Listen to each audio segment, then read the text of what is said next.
Hi, I'm Jim Johnson. This is another episode of Fishnet Straight Talk. We're back here at the beautiful Mount Hermon Christian Conference Center near Scotts Valley, California. And my guest today is Heather Goode. And I'm going to ask her about her life and her faith story and especially about her nonprofit. And so, Heather, tell us about yourself. Hi, thank you so much, Jim. I'm really super excited to be here.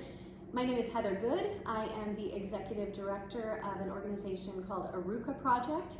We are a faith-based nonprofit working to restore, renew, and rebuild the lives of survivors of human trafficking in Santa Cruz County. We have been working with victims since 2018 and are super happy and grateful to be doing the work that we're doing. Wow. Do you want to share a little bit about your story of faith and your coming to knowledge of Christ and a little bit of your background? Yeah, I would love to. So I, like many people, grew up in a very, very broken home with alcoholism and abuse and every manner of thing. And when I was 13 years old, I had the opportunity to go with some relatives to church. I went to a little church up in Boulder Creek, and the pastor gave an invitation. I mean, it was very, very simple. And I think in that moment, I knew that Jesus was going to be the solution to everything. I had no doubt that he could be my father, my friend, the one who took care of me, and the one who made everything right. And so it was a simple and full yes to the Lord. And shortly after that, I began attending some local women's Bible studies. Was this like the first time you'd ever attended church? Or? Yes, Wow. yeah.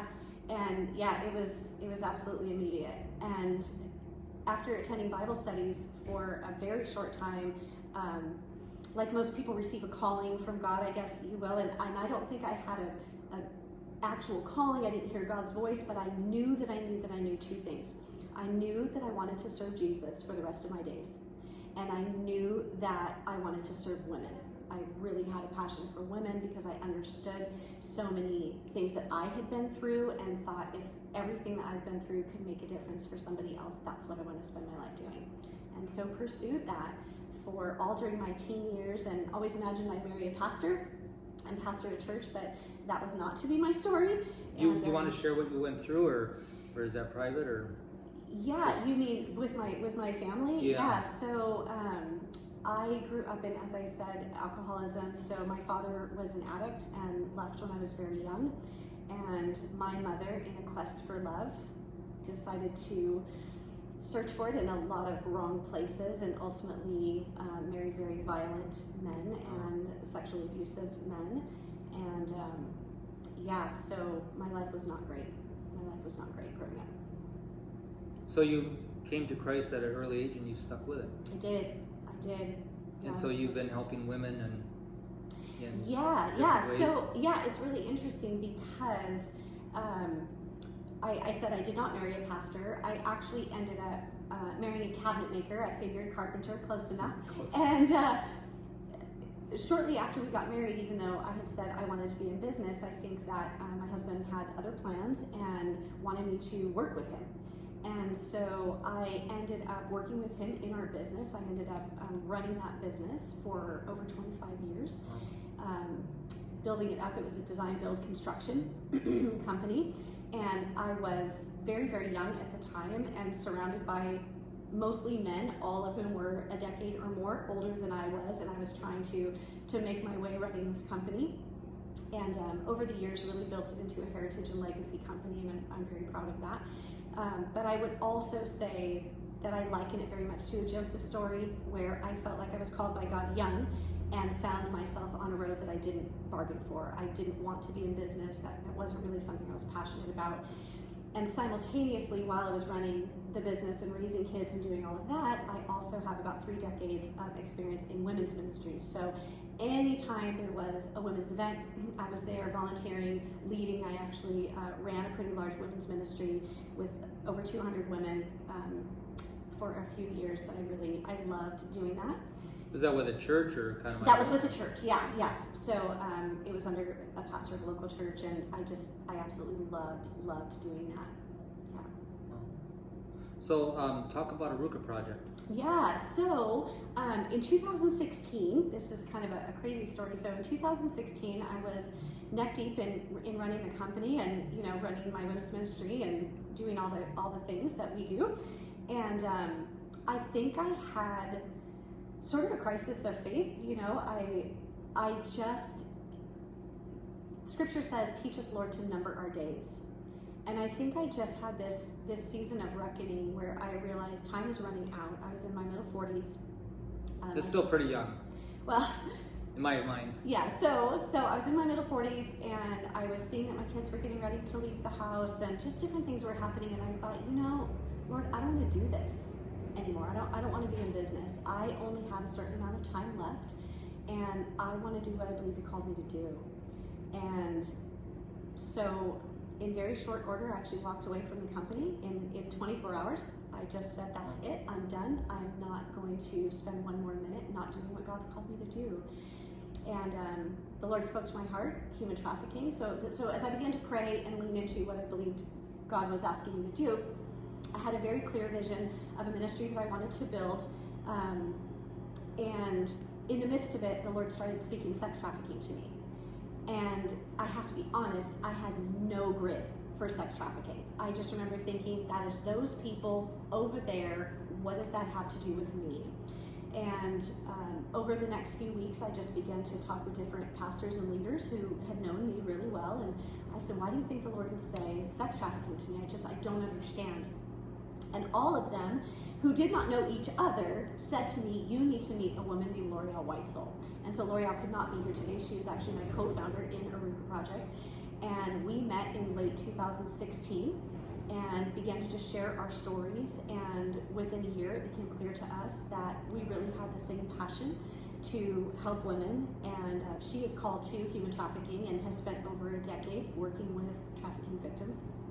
And so yeah, I mean, that's really how we landed. We just started working together in faith. And how did you meet her? Or? Yeah, so crazy enough, we actually went to the same church at the time. Okay.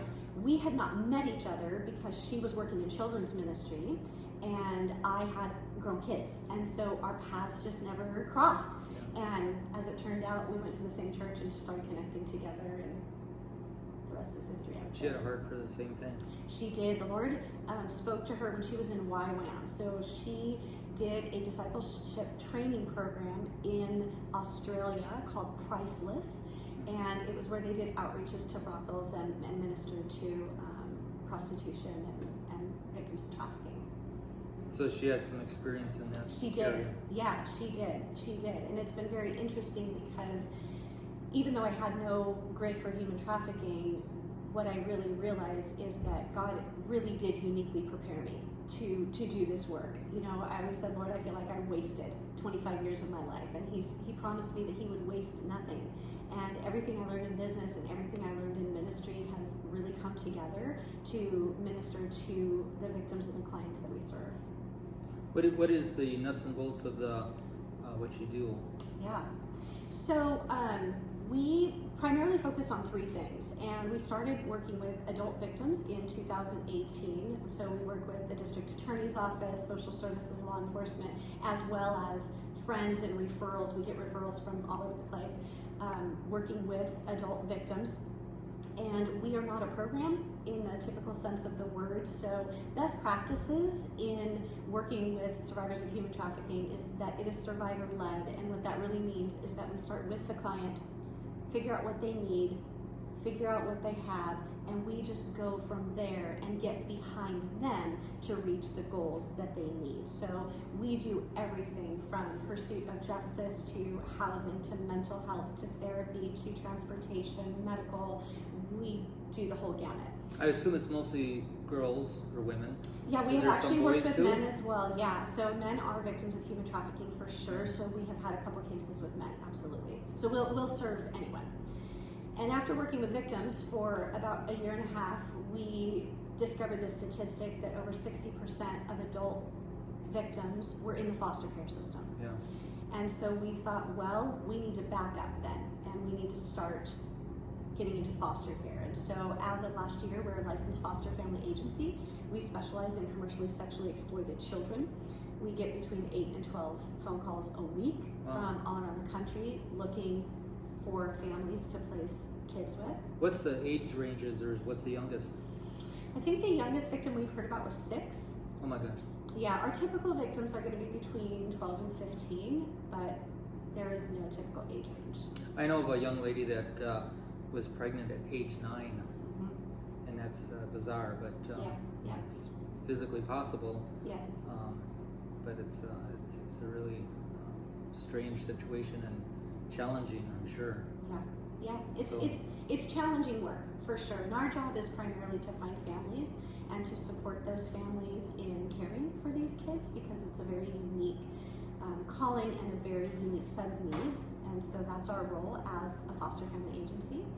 And then the third thing that we spend a great deal of time doing is awareness, prevention, and education, because our goal is to stop it from happening in the first place. And so we educate parents, churches, teens, community groups, really anyone that will listen. We are happy to train and share about how to recognize human trafficking, how to report it if you see it, how to keep your kids safe online, how to create safe conversations so your kids can come to you, because we always say it isn't if your child has a recruitment attempt, it's when your child has a recruitment attempt, can they come to you? So most victims are in the foster system. 60% of adult victims have been in the foster care system, and children in foster care have a particular set of vulnerabilities that is going to make them a prime target for traffickers. So we want to get What are some of the things to look out for, like for parents or school teachers or of someone that might be being trafficked? Yeah, so the biggest things that especially a parent or a teacher can look for is you're going to look for what we see is a sudden change in behavior, which we all know about, right? Suddenly your teen is secretive. They're turning off their computer when you walk into the room, or they're putting their phone down. But what we also see is that traffickers in the United States are very different than maybe what we might see in Hollywood, and they're known as Romeo pimps. That's much more common here. And a Romeo pimp or a Romeo trafficker is someone who is going to proclaim their undying love for you. They're going to give your daughter or your son, they're going to have gifts that you don't know how they got them. They're going to have new clothes and you're going to wonder how they got them. They're going to have a brand new phone, or suddenly their nails are done and they're maybe a little outside of their financial wherewithal. So that's a big signal. Teachers will see that also. If kids with 2 phones, often they'll have their own and they'll be supplied one by a trafficker. So those are just a few of the subtleties. Where do you think most contacts are originally made? Like in a shopping mall or streets, or probably not school? Or you hope not school? I'm going to venture to say most of it's online. Okay. Most of it's online. So you meet a boy online, you think it's a 15-year-old boy, one thing leads to another, because a lot of our kids have friends on Instagram or on Snapchat or on Facebook or on Discord that they've actually never met. And so anybody can make a false profile. It's very, very easy. I can make a false profile of a 16-year-old boy just like that. And so they start conversations, and one thing leads to another, then they're meeting, and one thing leads to another. Yeah, one thing leads to another. If people want to know more about Arukah Project or support it, how can they do that? Yeah, thanks. So super easy. You can go online, www.arukahproject.org. Can you spell it? Yeah, thank you. It's Arukah, and it's actually a Hebrew word that means restoring to wholeness in spirit, soul, and body. So we take a holistic, whole person I was wondering how you got the name.